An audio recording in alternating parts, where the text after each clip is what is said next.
Hello and welcome to Kevin's Corner TV. My name is Kevin Gordon and I'm the editor of the Gold Coast Gazette, a weekly newspaper established in 1991 along with my mother. The newspaper covers the North Shore of Long Island, and over the years I've had the opportunity to meet a lot of interesting people. Through this show, I hope to introduce you to some of those people. I hope you enjoy it.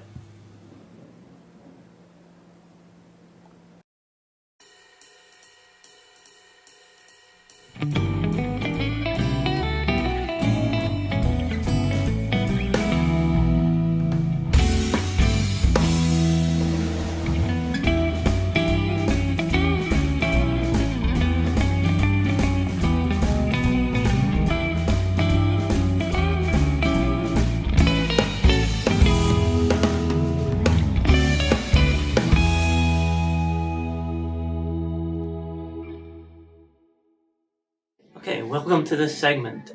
Today I'm speaking with Kim Leary of Glen Dance Studio, which she established 15 years ago. Thank you for being on the show. Sure, thank you. Kim, tell me about Glen Dance Studio and what you do here. Okay, we started the studio 15 years ago. Basically, there were studios on Long Island that tended to be real strict. The kids were learning a lot, but they weren't having a lot of fun. And then there were studios where they were having a lot of fun, but they weren't learning a lot. So my idea was to have a studio where they could do both. They can learn and have fun at the same time. So the studio's grown into 3 rooms, and now we offer classes for 3 years old through adult in ballet, tap, jazz, acro, hip-hop, Latin, everything. Right. You recently expanded to this location here in Glen Head.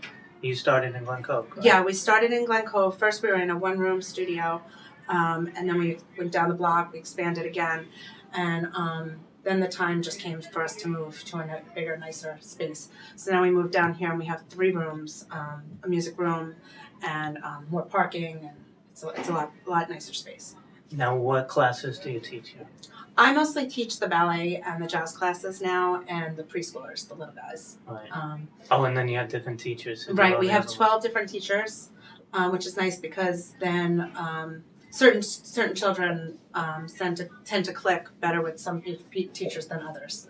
And everybody kind of does their specialty. So there's teachers that just do ballet, there's teachers that do tap and Latin and different things like that. Right. And actually some of those teachers started with you early on as students, correct? Yes, some of my teachers dance professionally for different companies or have degrees in dance. And some of my teachers have worked up through with me. We have an intern program. They start out as assistant teachers in the classes, helping, maybe 12 years old or starting to help. And then they work as interns and they learn about the teaching and how I want the classes to be taught. What's the trend now? Is it more hip-hop? Is it more ballet? I'd say our ballet and our hip-hop are pretty, which is kind of funny. Right. Over the years, we thought hip-hop was just going to be kind of a flash and not really stick with it, but now I actually have as many hip-hop classes as I have ballet. And there's also a tumbling one, acro? Yeah, we have an acrobatics class. Miss Angela was also trained in gymnastics. So she does an acrobatics class, which is really cool. They get to combine the tumbling with a dance routine. So it's a lot of fun. Now with the adults, you have, what do you have for that? The adult classes, we have a hip-hop class, we have a jazz class. Those are both also taught by Miss Angela, who's also a personal trainer. So they get to dance and have fun, but it's also a real great workout. And then, of course, we have Zumba classes. Those are really popular right now. And we have a cardio class. And is there an RPV class? Yeah, we have one of the parents of one of our students is also a personal trainer, and she does an exercise class in the morning, and she has a whole playgroup for the children at the same time. Now, so tell me about the different classes that are available. There's hip-hop, I know, ballet. We have ballet and tap and jazz, which are our basic, your basic classic forms of dance. Then there's also lyrical, which is more for competition. There's Latin dancing, which is nice, because we do have a big Latin population in Glen Cove. We also have acrobatics. The pre-combo classes are geared only towards 3 and 4-year-olds, towards their attention span and their abilities. And we also have a competition team. a company which does competitions, and they do extra performances and things like that. Excellent. So how many students do you have altogether? We have a few hundred students. Excellent. We've grown from 80 my first year, so Wow. we've grown up to a few hundred students now, which is nice. Wow. Now tell me, how did you get into this, and what age did you start? Okay, I started dancing when I was 3. Mhm. And then when I was about 12 years old, I auditioned for a Nutcracker performance, and that's when my training really kicked in. I realized that I wasn't getting the training that I should have gotten and in ballet, so I switched to a more intensive ballet school. And then I started dancing with a small ballet company, and then I went away to college and got a degree in business when everybody thought I was going to go for dance, and I got a degree in business. And after working with the ballet company for a while, I decided to branch out and do some of my own. Oh, excellent. So you did combine the business I and the did, dance, I and you did. did well. That's And there was a excellent. studio for sale in Glen Cove, and I bought it. Excellent. And turned it into something much bigger. Right, right, very good. Congratulations. And now your sons are into dance and everything, Yes, right? yeah. You've got them involved? Both my boys have taken class. My one son, my older son Dakota, has done has taken tap and hip hop and jazz. He's performed with a couple of big theater groups with Gateway Playhouse and a couple of theaters. And now my little one is only 4. He started dancing. We'll see how he does. Good, good. But we did add, because we got so much feedback from the boys, we added all boys classes too. We have an all boys hip hop class, which was a big success last year. So this year Right. we have it again. We have about a dozen boys and just boys in the class. Excellent, excellent. Now we're actually in the music room right now. You've added music to it as well. Yeah, when we came down to the space, we had these extra rooms. This was originally a yoga studio, and these rooms were the massage rooms. So I turned this room into a music room, and we have a few different teachers that come in. We have piano, voice, guitar, and violin lessons now. And those lessons are private. They're half-hour, one-on-one with just the teacher. Right. Excellent, excellent. So, what should people know about dance and getting involved with dance? When you look for a studio, it's important to look for a couple of things. The size of the class is important because a lot of times studios will pack students in to a class, or even if a class is too small, it's not good. The dynamics aren't right. Also, you want to be able to make sure that your child is learning how to dance and not just a dance routine. Right, right. That's a real common thing with a lot of studios, is they're teaching them just a dance to perform in the recital. And if the way I feel is, if a student is learning to dance all year long, they can pick up a 3-minute dance relatively quickly, and they don't need to concentrate just on a dance. Right. Because then they're not really learning how to dance, and if they get bored and lose interest, and then you're wasting your time and your money. So you have to be careful to look for things like that when you're choosing a studio. Right. Excellent. Okay, I'm going to ask you, can you maybe take us into some of your classes, and Sure. we'll meet some of your students and see how it's all done? Sure. Yeah. Good. Okay.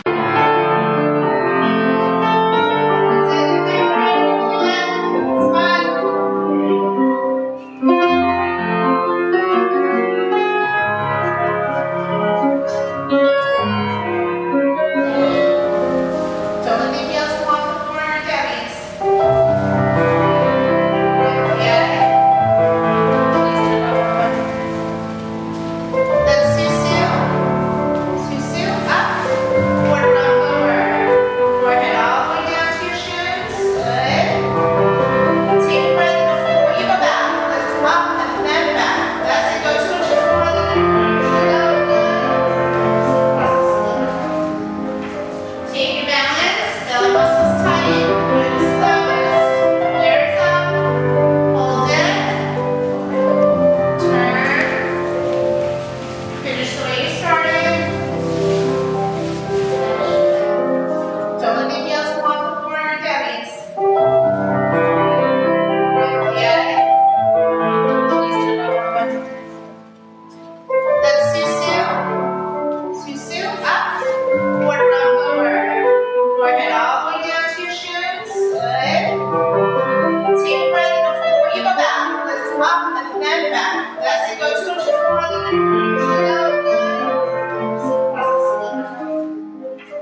boxing expert who teaches here in Glen Cove. Thank you for being on the show. Yeah, Good thank to you see for having me. So, Hender, tell me about yourself and how you got started in karate. Well, it was a long story, Kevin. I was being bullied by one of my, became actually my best friend, but he used to bully me every time I would go to the grocery store. He'll punch me in the head or push me around a little bit, and I was very disappointed. I was very sad. I had very low self-esteem and self-confidence. How old were you then? I was about 7 years old, 7, 8 years old. What kind? Where you It's in South America, Venezuela. Okay. And it was a very small village, very small town. It was actually the second floor of my sensei. And we were training there, and I was training for about 5 or 6 years until we went and did the tryout for the state championships, which I lost the first year. The next year I trained a little bit harder, and I qualified for the state championships, and I went to the national championship, which I lost the first year again. And it used motivated me to keep training harder and harder. And then on 1997, I went to the national championships in my country, and I won gold medal in my division, which was minus 75 kilograms. And I won a silver medal in the open division. And now you currently teach, correct? Correct. Yep. Yeah, I've been teaching for about 11 years, since 2001, 2000. Okay. And what do you try to instill into the children besides the basics of karate?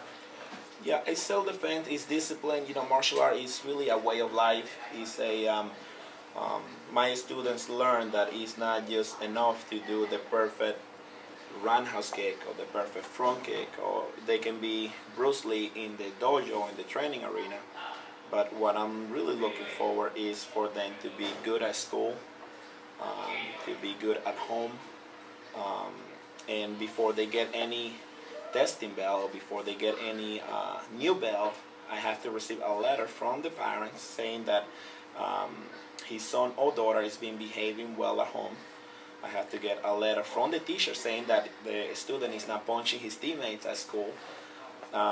So it's about self-defense, about how to be polite, how to have good teamwork and work together with his teammates.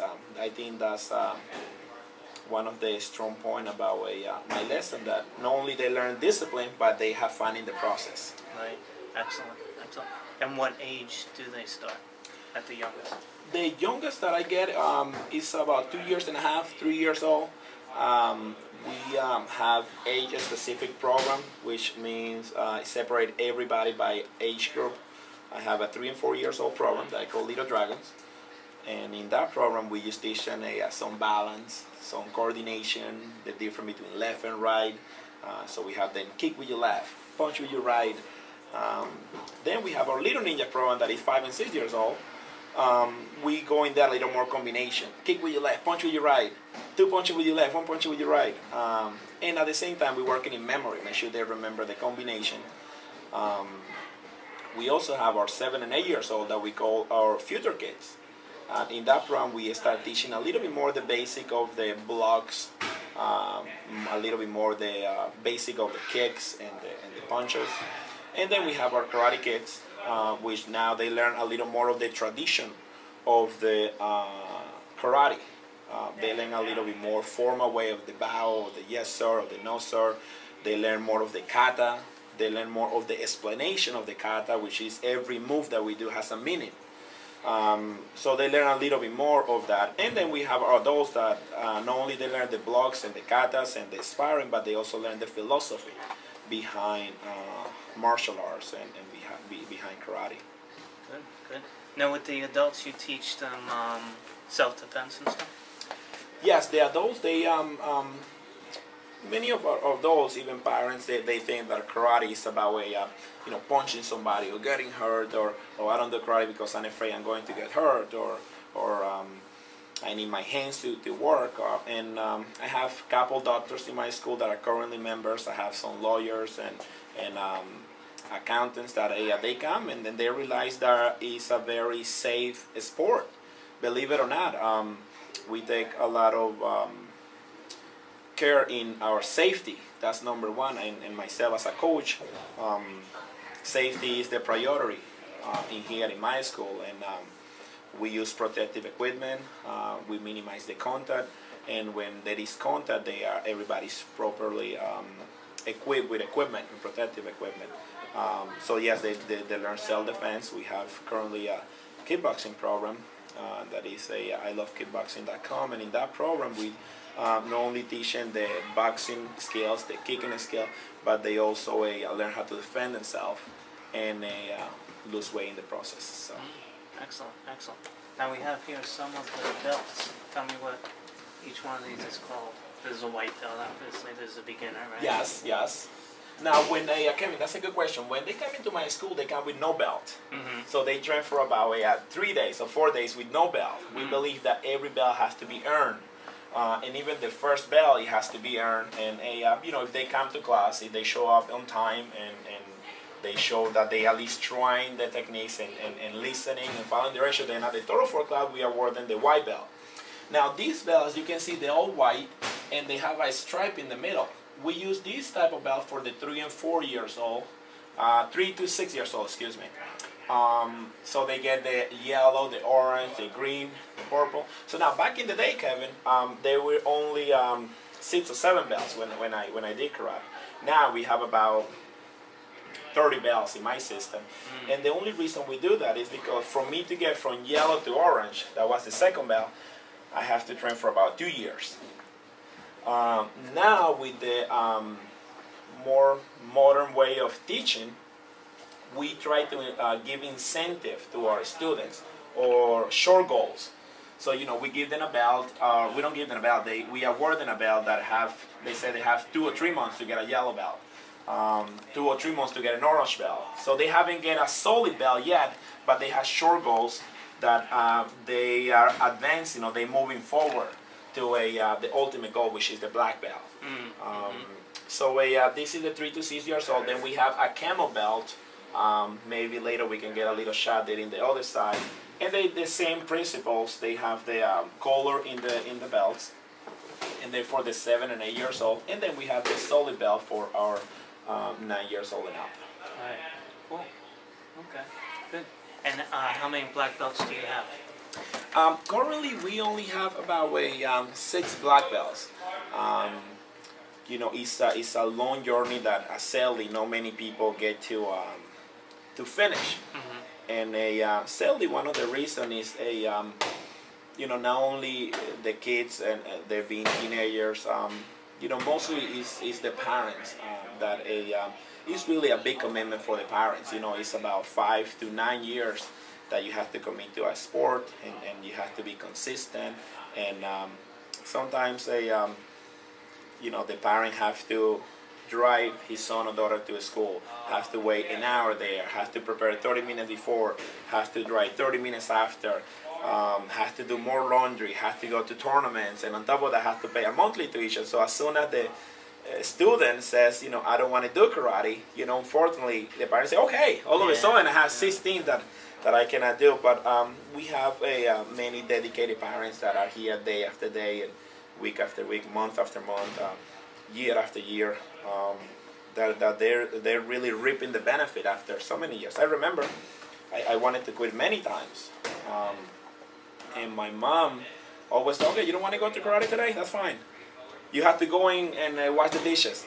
You have to go and clean the bed. You have to go and do this. Not keep playing exactly. video Yep. games. Yeah. And back in the days, we used to have the Atari. Atari, Yep. Yeah, I had that. And they, you're not gonna be here playing Atari. No, you gotta do something. And then after. Well, that's important. Is the kids who are playing video games and stuff, they need the exercise, and that's where the karate comes from. Yep, indeed.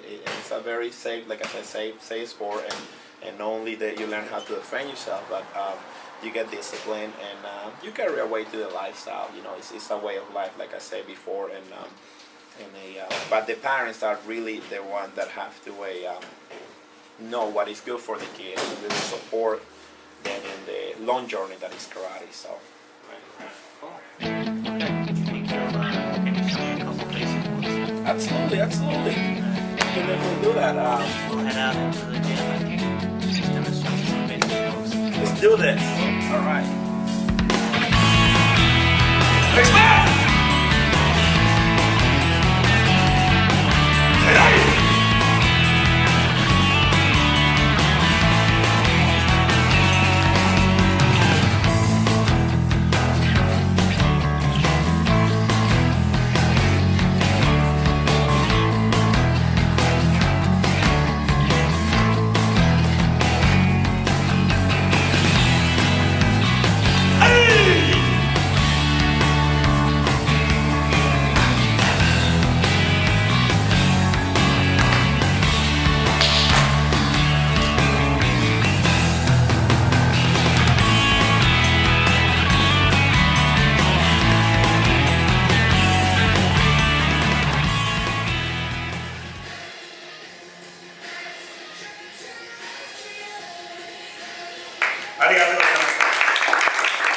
Alright, very simple self-defense. Hey, Kevin, let's pretend somebody just grab you on your shoulder or try to push you on your shoulder.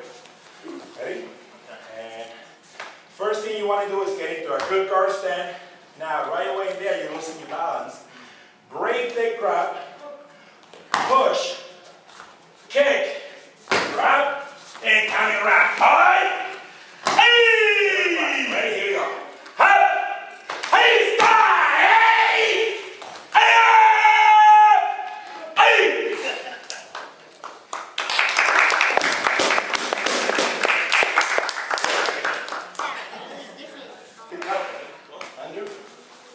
So first, every session starts with a bow and finish with a bow. So with that, hey, us, joy. Now on your guard stand, hey. Good. Now we're going to step and punch. Hey. Everybody can say can. Ready? Hey. Yeah. Hey. Yeah. Hey. Yeah. Hey. Yeah. Come on. Us. Good. We're going to do one more. I kick. Ready? Come back in the back. Front kick.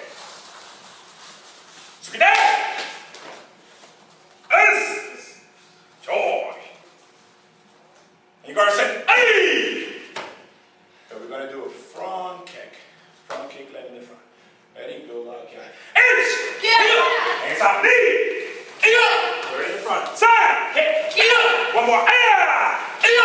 Good job. You made. Hey. Us. Put your hands together.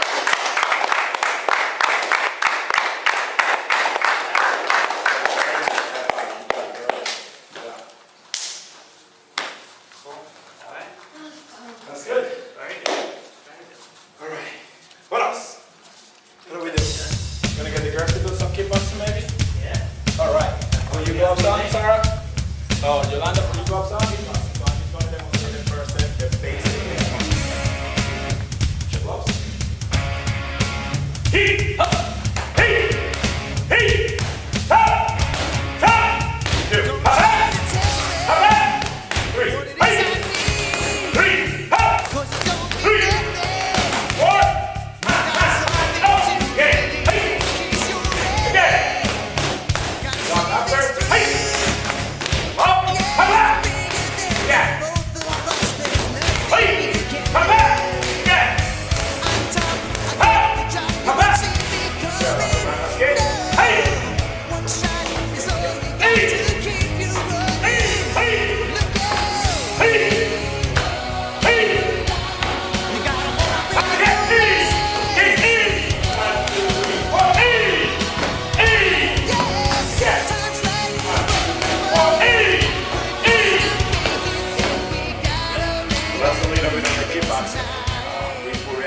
we have a great music, we have a great sound system, and we get everybody going at the sound of the beat. Good. Very good. All right.